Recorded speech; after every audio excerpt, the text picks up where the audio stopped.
the Will Smith situation last night. The main thing is like, you know, it's just an example of like how play with you on the internet, you know what I'm saying? And you gotta, you know, you gotta let it slide. It's the internet. You gotta let the shit slide. It ain't nothing you can do. But when motherfuckers see people play with you on the internet, especially if they play with you long enough, it become a pattern of like playing with you on the internet. It kind of, you know, it kind of gives some people like the confidence and it just make them bold enough to feel like they could play with you in person. And you know, with everybody, that ain't the case. You know what I'm saying? So that shit really just separate the internet from real life. Like, you know, you niggas playing with a nigga on the internet every day, so now you think you could play with a man's wife in front of him, in front of his wife, right there while you in the same room. Like, you don't go like that. So, yeah, Will Smith for president. I'm gonna be honest with you guys. I thought what DaBaby said was super smart and on point. You know, Chris Rock is a legend to a lot of people. He's a comedic genius to a lot of people. He's an artist. He's got the right to do whatever he wants to do in his artistry. I'll never deny that brother that right. He's got that right and uses it whenever he deems fit. But I do believe social media does kind of play into it a little bit today on both sides of the spectrum, right? Chris Rock jabbing Will and Jada. If you look at his recent history when he does award show hostings, it kind of feels like Jada and Will are always going to get it, right? And I do believe that's partially because of some of the stuff that came out over the last few years about Jada and Will. They've almost become unreal characters in a way. Like, they're not even real people.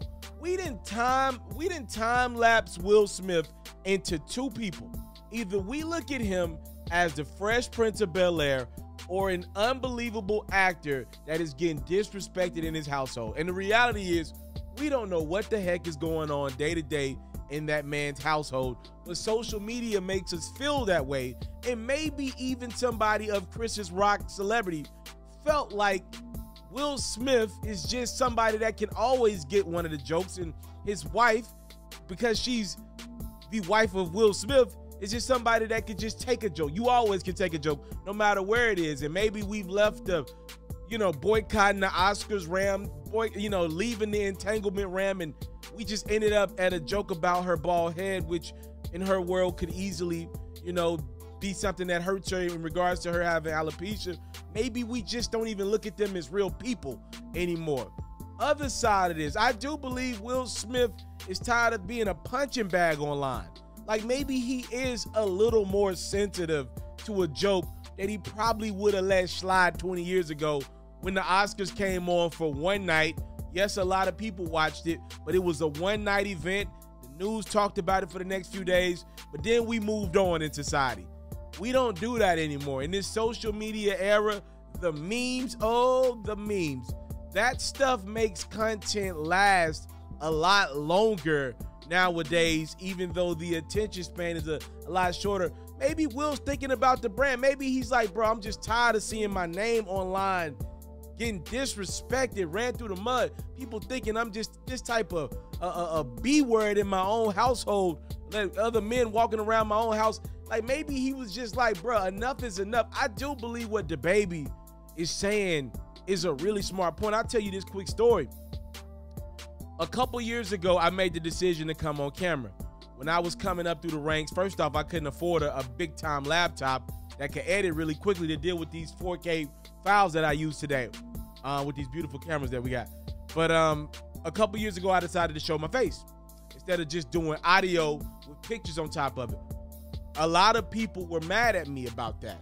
I would argue that I lost a decent amount of my core demographic on YouTube.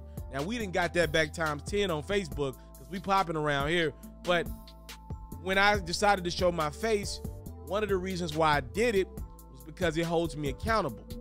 I can't come on here and just say everything. I watch content. I know what's going on in the content world. I'm an astute creator. I'm always looking at what other people doing.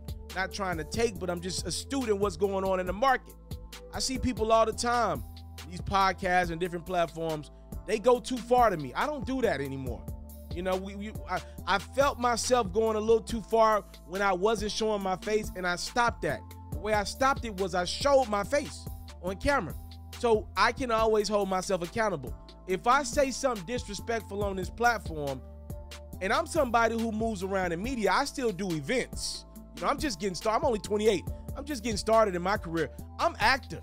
So for me, I could easily bump into somebody that I said something disrespectful about.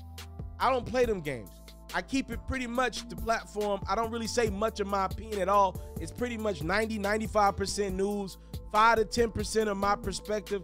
If it's something like a man putting his hands on women, a woman or something like that, because, you know, we solid dudes around here, I'm going to give my opinion or perspective. I'm going to say, yo, we don't condone that. But for the most part, I don't even give my opinion or perspective on other people's lives. I get the news out and I get the heck out of the way and let people do with what they want to do with it. For me, I had to hold myself accountable because too many of us don't. And we irresponsible with these platforms. I got this huge following on multiple platforms. I got to be held accountable. Last year, I'm not going to tell you the brother's name because I don't play them games. A very popping Instagram comedian. I'm not going to say his name. A very popping Instagram comedian. I bumped into him at a spot, and you reached out for a handshake. We just passing right by each other. I was like, what's up, bro? Love you. See you doing your thing. And he gave me a fist bump. I reached out for the handshake. He gave me the fist bump. I was like, okay, that's interesting. So I turned around and I was like, what's up, bro? You want to come do my podcast? I would love to have you on for my podcast. I'm shooting with somebody right now. You can come on next. And the person said, nah, I'm good. And I was like, okay, we good? What's up? And, you know, without going too far in the conversation, he was like, yo, you said something on your platform that I didn't agree with. You could have reached out to me. You could have called me. You could have got my number. We got mutual friends. You could have got out. You could have reached out to me and got the best version of the story.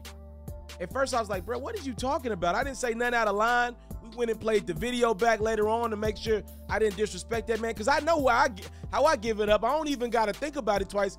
I know I don't say disrespectful stuff. I do my job. I don't cheat my people, but I know I don't say disrespectful stuff. We played the video back.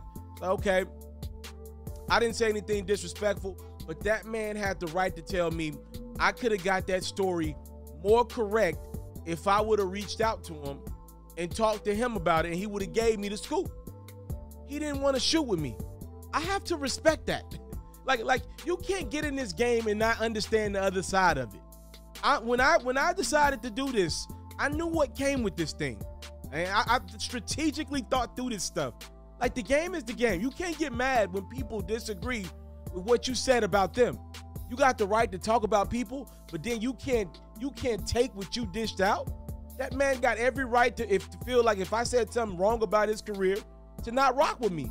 He ain't gotta come do my platform after I said something wrong that I would have loved for us to talk about it on camera. But that's for my viewership. That was for my brand. That might have didn't benefit him the way that it would have benefited me. That man had every right in that moment to say, I'm good on you. I don't rock with you. And I like that because he held me accountable. We didn't get to fight. We didn't take it there. You know, if he would have wanted to do that, you know, that would have been his prerogative to do that. I wasn't mad. He was mad. We didn't go.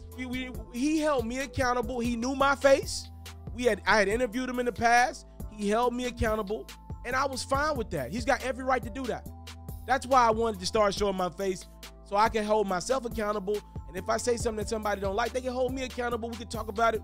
We can do whatever, and then, you know, get the contact information so that mistake doesn't happen again. So I'm with the baby.